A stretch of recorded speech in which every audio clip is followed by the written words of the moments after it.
प्यारे बच्चों, 9वीं कक्षा के अर्थशास्त्र के द्वितीय अध्याय संसाधन के रूप में लोग आज हम पढ़ेंगे। संसाधन का अर्थ क्या है? हर वह वस्तु जिसका इस्तेमाल हम अपनी आवश्यकताओं की पूर्ति के लिए कर सकते हैं, संसाधन कहलाता है। जैसे भूमि, सूर्यातप यानी सूर्य की गर्मी, पवन, जल, वन, वन्य प्राणी इत्यादि।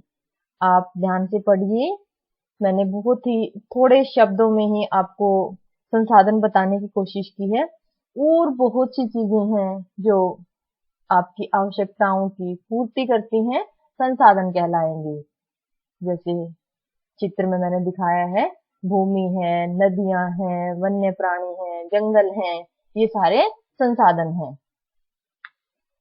मानव संसाधन के बारे में हम पढ़ेंगे, क्योंकि हमारे लेसन का नाम है संसाधन के रूप में लोग यानी हम।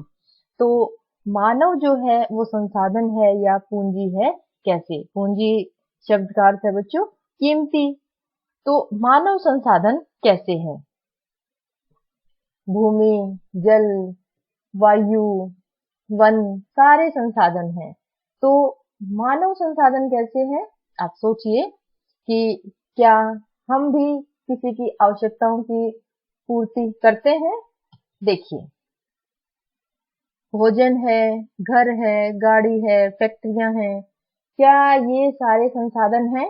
आप कहेंगे हाँ, लेकिन क्या मानव के उपयोग के बिना ये संसाधन है? नहीं। तो बच्चों, मानव संसाधन के बिना बाकी संसाधन उपयोगी नहीं है।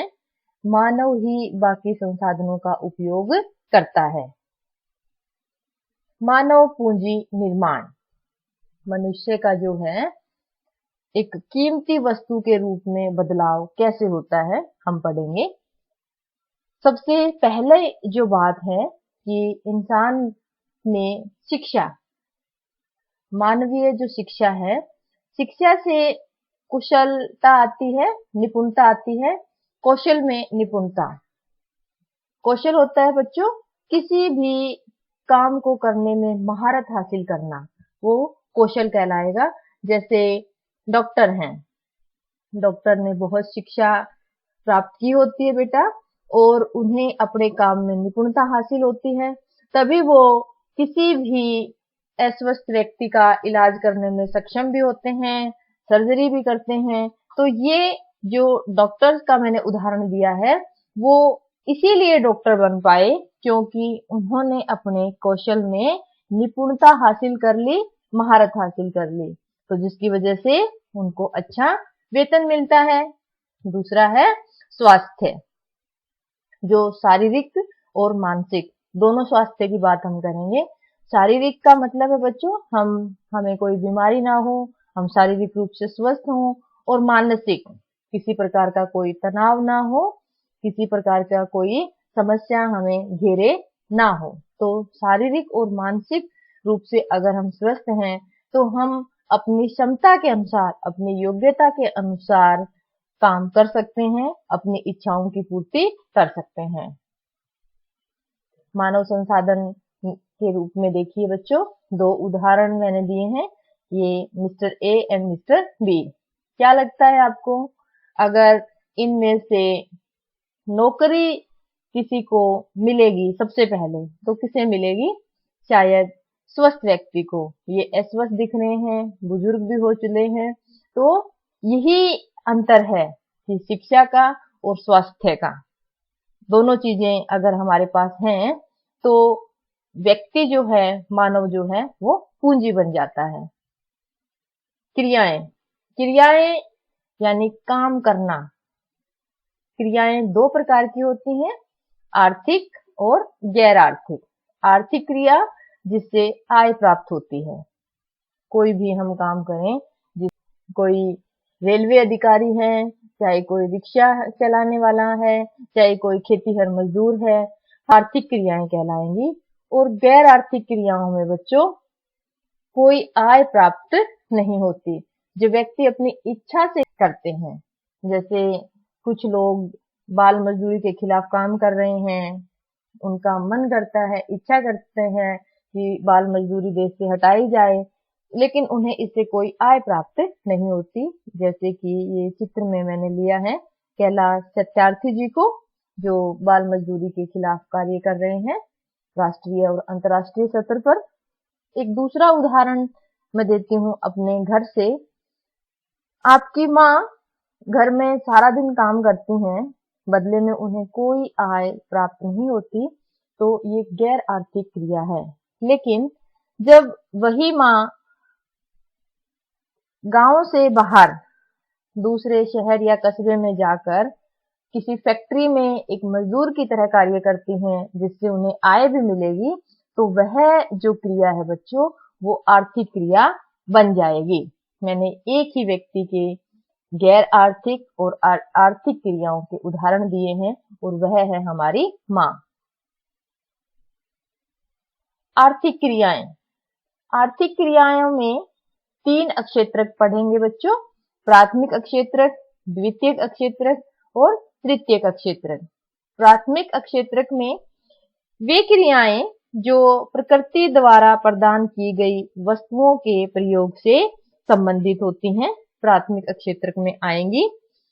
जैसे कृषि, वानिकी, पशुपालन, मत्स्य पालन, मुर्गी पालन, खनन और उत्खनन इत्यादि शामिल हैं, जो सीधे प्रकृति से संबंधित क्रियाएं हम करते हैं और उनसे वस्तुओं का जो है उत्पादन करते हैं। जैसे खेती करना, मैंने एक उदाहरण बताया है आपको, तो यह प्राथमिक अक्षेत्रक में आएगा बच्चों। द्वितीयक अक्षेत्रक में वे क्रियाएं जो कच्चे माल को उपयोगी वस्तुओं में बदलती हैं।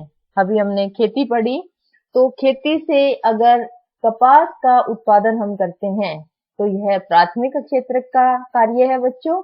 लेकिन अगर कपास का फैक्ट्रियों में ले जाकर अगर हमने कपड़ा बना लिया तो यह उपयोगी वस्तु में तब्दील हो जाएगी और द्वितीय अक्षेत्रक का उदाहरण बन जाएगी। तृतीयक अक्षेत्रक में बच्चों सभी प्रकार की सेवाओं से संबंधित जो अक्षेत्रक है वो तृतीयक अक्षेत्रक है बच्चों। और तृतीयक अक्षेत्रक में व्यापार, परिवहन, संचार, बैंकिंग, बीमा, शिक्षा, स्वास्थ्य और पर्यटन सेवाएं इत्यादि शामिल की जाती हैं। इस अक्षेत्रक में क्रियाकलाप के फलस्वरूप वस्तुओं और सेवाओं का उत्पादन होता है और तृतीयक अक्षेत्रक इन दोनों अक्षेत्रक को, प्राथमिक और द्वितीयक को, सेवाएं प्रदान करने का काम करती हैं। देखिए, प्राथमिक अक्षेत्रक में वे क्रियाएं जो प्रकृति द्वारा प्रदान की गई वस्तुओं का जो उत्पादन है, वस्तुओं का जो प्रयोग से संबंधित होती हैं, दूसरे में वस्तुओं का विनिर्माण होता है और तीसरे में सेवाएं आती हैं। बेरोजगारी। आर्थिक क्रियाएं अभी हमने पढ़ी 3 प्रकार की हैं, प्राथमिक अक्षेत्रक, द्वितीयक अक्षेत्रक और तृतीयक अक्षेत्रक। और तीनों ही अक्षेत्रकों में लोग, मानव, अभी हमने पूंजी पढ़ी, मानव एक पूंजी है, तो मानव काम करने का प्रयास करता है इंसान, लेकिन अगर काम ना मिले तो वह बेरोजगारी कहलाएगी। बेरोजगारी का अर्थ देखिए बच्चों, यदि किसी विशेष वर्ग के लोग काम करने के योग्य हैं और काम करना भी चाहते हैं परंतु उन्हें काम नहीं मिलता, तो यह स्थिति बेरोजगारी कहलाएगी। बेरोजगारी के प्रकार देखिए बच्चों, खुली बेरोजगारी, मौसमी बेरोजगारी और प्रच्छन्न बेरोजगारी। प्रच्छन्न बेरोजगारी। खुली बेरोजगारी ऐसी स्थिति जिसमें एक व्यक्ति योग्य है और स्वस्थ है। हमने मानव जब पूंजी के रूप में पढ़ रहे थे तो व्यक्ति की 2 मुख्य विशेषताएं, उसका स्वास्थ्य अच्छा हो और वो शिक्षित हो। दोनों चीजें अगर व्यक्ति के पास हैं और काम करने का इच्छुक भी है लेकिन उसे काम नहीं मिल पाता, तो यह खुली बेरोजगारी कहलाएगी। मौसमी बेरोजगारी, साल के कुछ समय काम नहीं मिलता तो यह मौसमी बेरोजगारी हो जाएगी बच्चों। और मौसमी बेरोजगारी ज्यादातर कृषि क्षेत्र से संबंधित होती है, जिसमें साल के कुछ समय में ही, जैसे बुआई, कटाई, निराई और गहाई होती है, साल के कुछ विशेष महीनों में ही काम होता है। और ज्यादातर जो खेती पर आश्रित लोग हैं वो साल के ज्यादातर समय में बेरोजगार रहते हैं, उनके पास कोई काम नहीं होता, तो इसे हम मौसमी बेरोजगारी कहेंगे। तीसरी है बच्चों प्रच्छन्न या छिपी हुई बेरोजगारी। ऐसी स्थिति जहां लोग प्रत्यक्ष रूप से कार्य कर रहे हैं, परंतु ये सब अपनी क्षमता से कम काम करते हैं। जैसे हम कृषि का उदाहरण लेते हैं, भूमि के एक टुकड़े पर अगर 5 लोग काम कर रहे हैं, उनमें से 2 लोग हटा भी दिए जाएं तो खेती से होने वाले उत्पादन पर कोई असर नहीं पड़ेगा। तो इसे प्रच्छन्न बेरोजगारी कहेंगे कि ऐसी बेरोजगारी जहां जरूरत से ज्यादा लोग काम कर रहे हैं और अगर उनमें से कम लोग भी उस काम को करेंगे तो कोई ज्यादा मुनाफा नहीं होगा, उत्पादन पर कोई प्रभाव नहीं पड़ेगा। तीनों प्रकार की बेरोजगारी आपको समझ आ गई होंगी बच्चों। शिक्षित बेरोजगारी, पढ़ लिख कर भी रोजगार पाने में असमर्थता शिक्षित बेरोजगारी है बच्चों। शिक्षित बेरोजगारी के कारण पढ़िए बच्चों। सबसे पहले शिक्षा पद्धति में दोष। हमारी जो शिक्षा पद्धति है वो जो प्रचलित ढंग से चली आ रही है उसमें सुधार करने की आवश्यकता है, क्योंकि कौशल में निपुणता किसी भी व्यक्ति का जो है पूंजी निवेश की दृष्टि से एक महत्वपूर्ण चरण है, बिंदु है, लेकिन हमारी शिक्षा पद्धति में ये दोष है, जिसकी वजह से जो लोग पढ़ लिख जाते हैं, डिग्री हासिल कर लेते हैं, लेकिन राष्ट्रीय आय में वो ज्यादा अपनी भूमिका नहीं निभा पाते। दूसरा है बच्चों जनसंख्या का तीव्रता से बढ़ना। यह भी एक कारण है बेरोजगारी का कि जिस तरीके से, जिस हिसाब से जनसंख्या का दबाव, जनसंख्या बढ़ती जा रही है, उसी हिसाब से रोजगार के अवसर विकसित नहीं हो रहे और उच्चतम शिक्षा के जो केंद्र हैं वो भी उसी हिसाब से नहीं बढ़ पा रहे, जिसकी वजह से लोगों को उच्चतम स्तर की जो शिक्षा है वो प्राप्त करने में भी दिक्कत आती है और रोजगार के अवसर भी कम हो जाते हैं। तकनीकी विकास, औद्योगिक और तकनीकी क्षेत्र में जो नई नई मशीनों के इस्तेमाल से जो आम लोग जो मजदूरी कर सकते थे, जो खेतीहर मजदूर थे, जो शहरों में जाके काम कर सकते थे या किसी अन्य फैक्ट्रियों में मजदूरों की तरह काम कर सकते थे, फैक्ट्रियों में मशीनों के आ जाने की वजह से लोगों में जो मजदूरी है वो भी उन्हें नहीं मिलती, जिसकी वजह से जो बेरोजगारी है वो बढ़ती जा रही है। लघु एवं छोटे उद्योगों का पतन।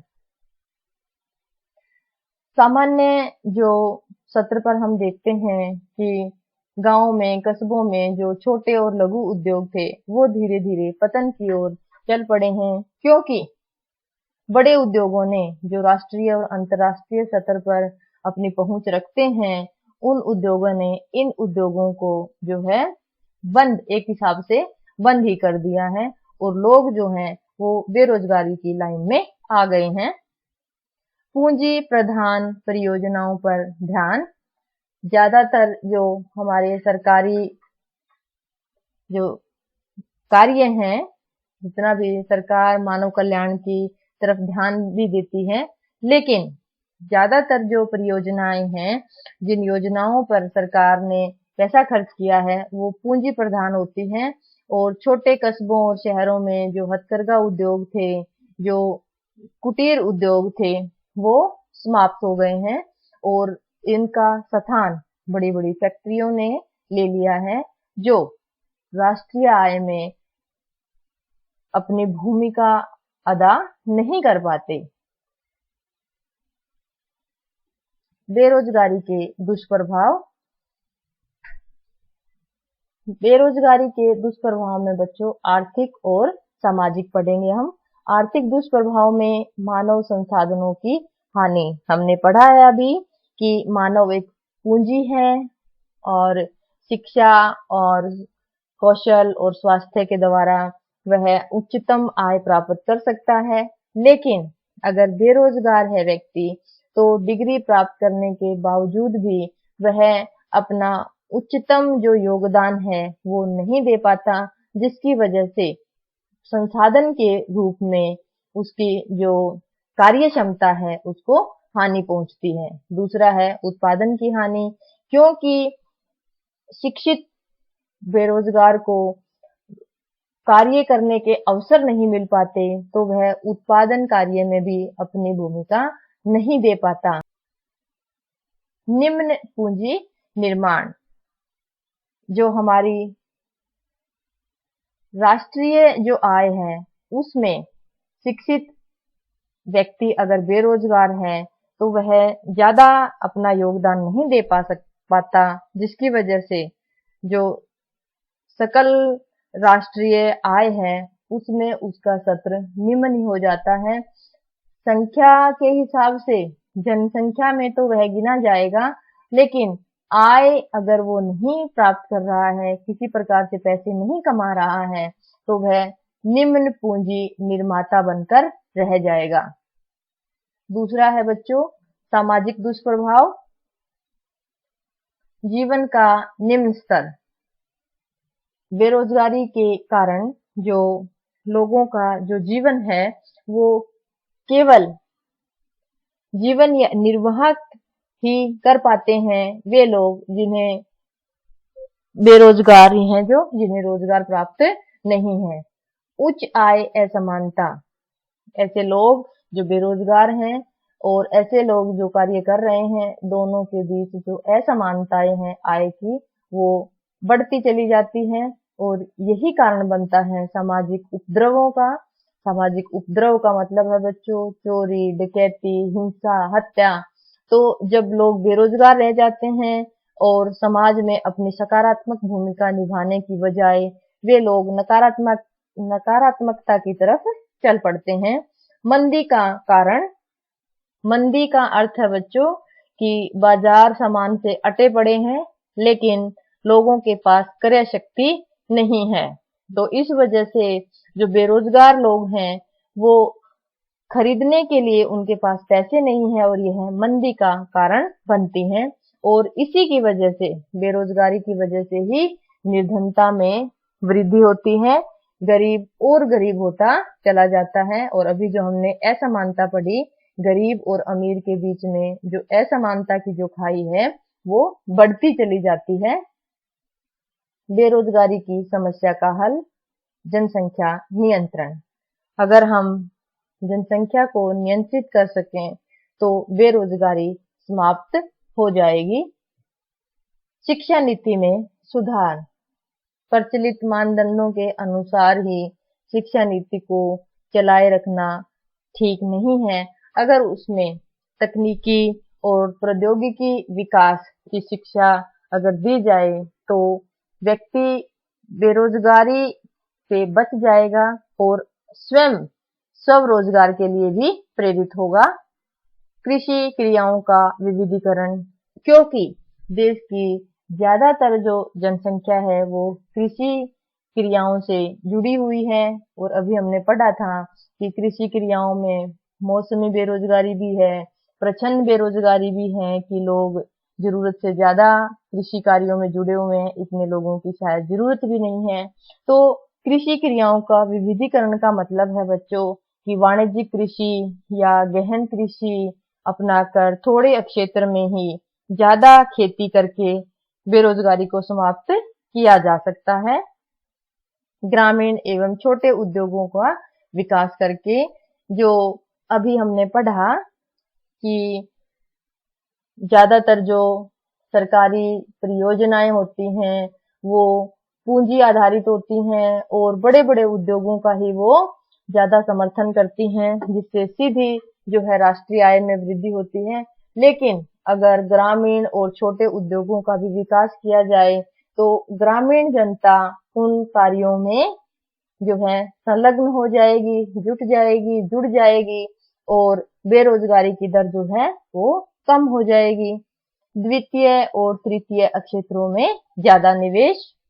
हमने 3 क्षेत्रक पढ़े थे बच्चों, प्राथमिक कृषि से संबंधित, द्वितीयक विनिर्माण से संबंधित और तृतीय सेवाओं और उत्पादन से संबंधित, वस्तुओं के सेवाओं और से संबंधित हमने पढ़ा था। तो अगर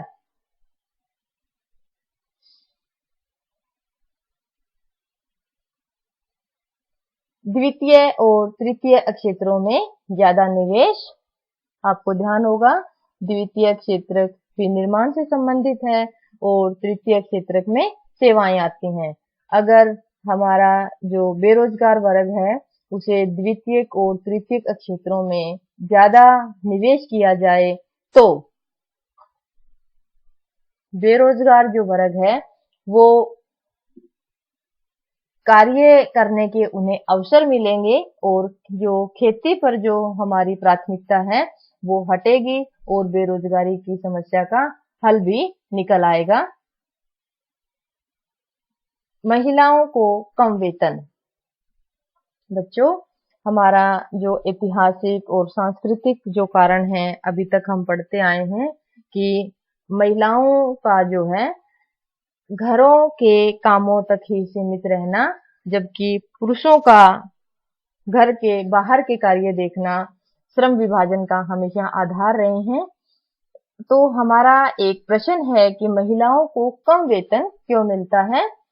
सबसे पहले कम पढ़ी लिखी, अधिकांश महिलाएं कम पढ़ी लिखी हैं, जिसकी वजह से वो ऐसे काम नहीं कर पाती हैं जिसमें ज्यादा वेतन मिलने की संभावना हो। हालांकि उच्च शिक्षित महिलाएं और उच्च कौशल प्राप्त महिलाएं पुरुषों के बराबर ही कार्य करती हैं और उन्हें पुरुषों के बराबर ही वेतन मिलता है। लेकिन हम यहाँ उन महिलाओं की बात कर रहे हैं जो ज्यादा पढ़ी लिखी नहीं होती, उनमें उच्च कौशल प्राप्त नहीं कर पाती, किसी प्रकार की वो किसी कार्य को करने के लिए ट्रेनिंग नहीं ले पाती हैं, जिसकी वजह से उन्हें कम वेतन वाले कार्य करने के लिए मजबूर होना पड़ता है। तीसरा है बच्चों अनियमित रोजगार, क्योंकि महिलाओं को पारिवारिक जिम्मेदारियां भी संभालनी पड़ती हैं, तो उन्हें कई बार जो है कार्य जिस कार्य क्षेत्र से वो जुड़ी हैं वो बीच में ही छोड़ना पड़ जाता है। तो अनियमित जो रोजगार है तो उनकी जो अनियमितता जो बनी रहती है उसकी वजह से जो नियोक्ता जो उन्हें नौकरी पर रखते हैं वो भी उन्हें कम वेतन देने की ही जो है ज्यादा सोचते हैं।